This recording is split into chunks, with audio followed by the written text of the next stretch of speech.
Here's your WNEM TV5 News Update. Good evening, everyone. I'm Meg McLeod. Here's a quick look at some of the stories we're following tonight. A man facing charges accused of stabbing his brother. The Hampton Township Public Safety Department in Bay County says last night officers were called to Carroll Drive near West Hampton Road.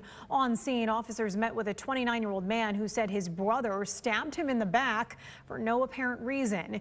He was taken to a hospital. Investigators say his 21-year-old brother left the home after the stabbing, and the rest of those inside barricaded the home while waiting for police, saying the brother tried to break in by smashing out a window, cutting both of his arms. Investigators say the suspect walked back to the home covered in blood. He was taken for treatment and then lodged at the Bay County Jail awaiting arraignment. A woman found dead and Flint police searching for clues. Police say it happened on Thomas Street just after 2 in the morning yesterday. They were responding to reports of a shooting when the woman was found. If you know anything, call police or report anonymously through Crime Stoppers. The Bridgeport Fire Department is warning everyone to stay away from the now burned down Candlelight Bowling Alley. The department says the building is private property. Going inside is trespassing, and taking anything is looting. The bowling alley caught fire early Saturday morning with firefighters battling the flames for hours. No one was hurt. Officials say the building had recently been taken over by new owners and was being prepared for possible new development. The cause is under investigation.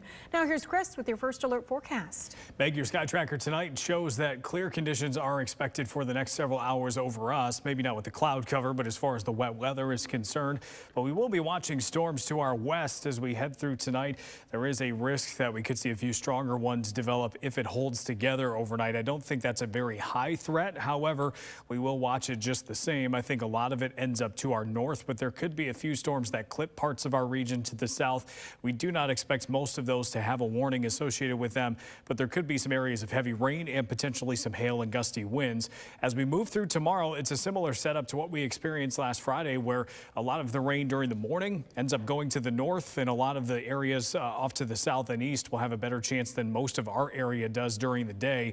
We do expect at least a possibility of storms, but it's one of those situations tomorrow where the atmosphere could be capped and we see very limited development. Your forecast as we take a look at tonight, that goes until 8 a.m. Threats hail and winds, and it's just a marginal risk for us, suggesting that we do have a risk for severe weather, but it should be pretty isolated. And then notice tomorrow, the highest risk area actually shifts off to our east. So we're kind of between the threats from tonight and also tomorrow, so not as big of a threat for us.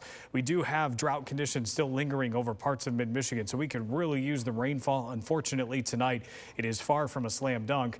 Our temperatures will stay mild in the 60s, and then tomorrow we're looking at middle and upper 70s with a few low 80s. Your wind gusts are expected to be around 40 to 45 miles per hour around midday tomorrow. They should drop off pretty quickly into the evening. I would expect by midnight tomorrow night those winds are long gone, but it will be pretty gusty for the late morning and afternoon hours tomorrow. Your 7-day forecast also shows we've got a decent day Wednesday, but some morning frost and a cooler day. We will see some showers on Thursday. We'll dry out for the weekend and stay dry through early next week. Remember to tune into WNEM TV5 on air and online 24/7 for the latest news, weather, and information.